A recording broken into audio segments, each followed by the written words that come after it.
We got Frank, Alchemist Financial. If there's any questions on how to get quotes, how to get your LOIs. Drew Martin has a course coming out. Drew, do you want to share just really quickly what you're thinking about? I know it's not nailed down, but thinking about. Yeah, when exactly?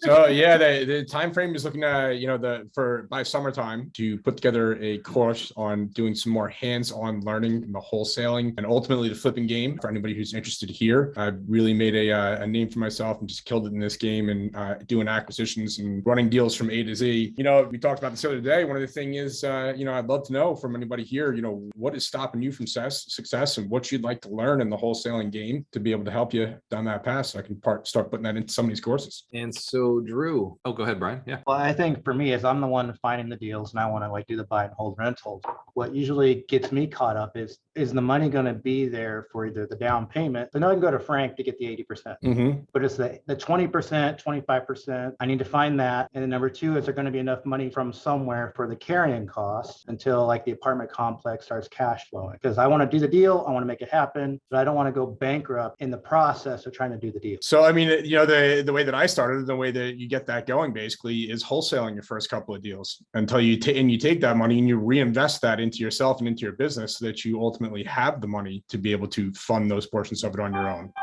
That you have the capital that's there to be able to handle that. And then also raising private money. And this is a place where you're able to find that is potentially, by organizing the deals correctly, following the steps that we discussed today, you can potentially get that money from somebody here that will be able to lend it to you or exercise your own network. And, your closest, I hate to use that, the old expression, your closest 100 friends, that might be able to lend some money to you. But, that's what they tell you if you go and, 100 millionaires, or what they tell you if you go work in insurance, they'll say, make a list of your 100 closest friends and start calling them and sell them insurance. But, if they know what you're doing and, and if they trust you and then they have money, they can lend money to you. Basically, I've got a couple of people now that I can call up that, pretty much will say, how much do you need and when do you need it? And there are people that I lend money to also for the same reason, basically. But getting started, it may be a good idea to wholesale a few of these deals to be able to get the capital you need to be able to handle some of that on your own so that you have quote unquote skin in the game to be able to make it that much more attractive to others that are getting involved with you. Yeah. The other side is bring in some key principles,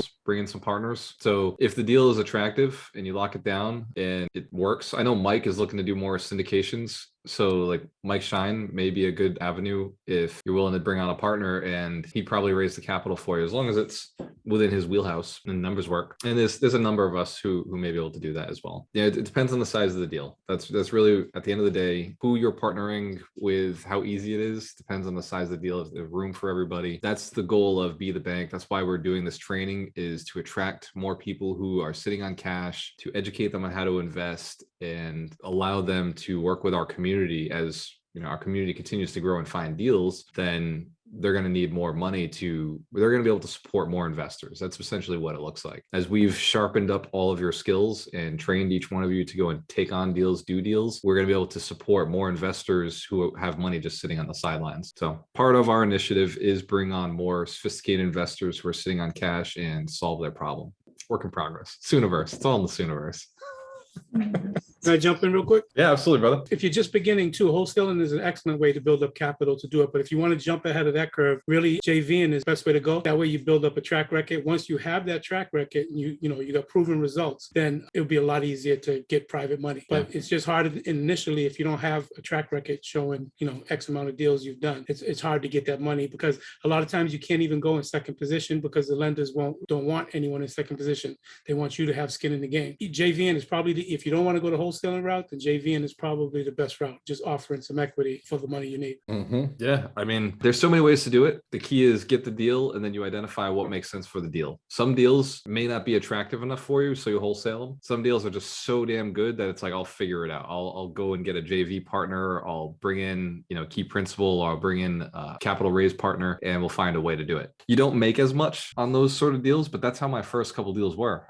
I didn't have any money, so my first flip was with an attorney that I'd worked with, and he brought all the money and I brought all the labor and all the work. Organized all the guys. All I did was pull out carpets because my girlfriend at the time wanted to do work in the property. So I ended up ripping out one carpet in the living room, and she said, okay, good enough.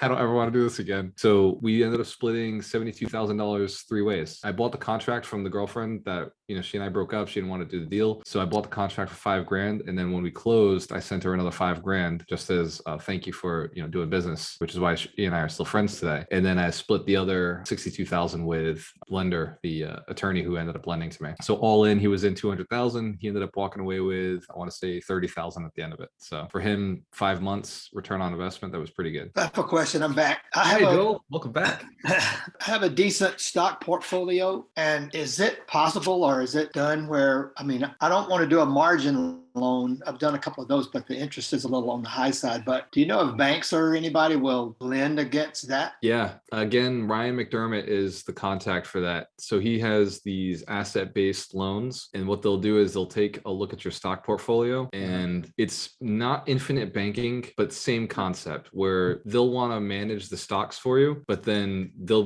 lend you out 100% of that money or 80% of that money. Ron, do you remember the numbers? Was it 75%, 50%? 50% is probably the number. Don't quote me on any of this, Joel. It's not what I do for a living.